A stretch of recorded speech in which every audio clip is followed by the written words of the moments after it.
Mother Teresa ఈ భారతదేశానికి వచ్చింది. ఆమె గురించి మంచి చెడుల గురించి చెప్పాలంటే ఏం చెప్తారు మీరు? కేవలం మంచి మాత్రమే చెప్తాను.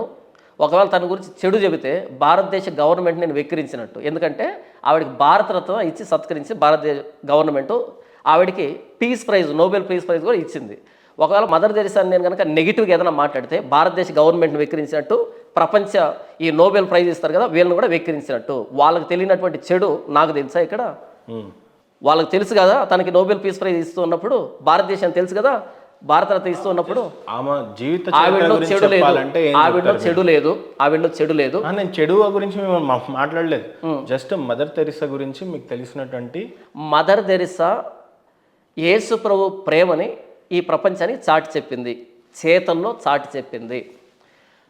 ఇప్పుడు ఉన్నటువంటి క్రైస్తవులందరూ కూడా ప్రభు అయిన యేసుక్రీస్తు వారి మాటని సీరియస్గా తీసుకుంటే మదర్ తెరిసా లాగా ఈ ప్రపంచం ఎంతో కాలం పట్టదు ప్రభు అయిన యేసుక్రీస్తు వారి పాదముల చెంతకు రావడానికి. అయితే దురదృష్టవశాత్తు చాలామంది క్రైస్తవులు ఏంటంటే యేసు ప్రభు మాటలు వింటున్న వదిలిపెడుతున్నారు కాబట్టి అంతటి మార్పు ఇంకా జరగలేదు.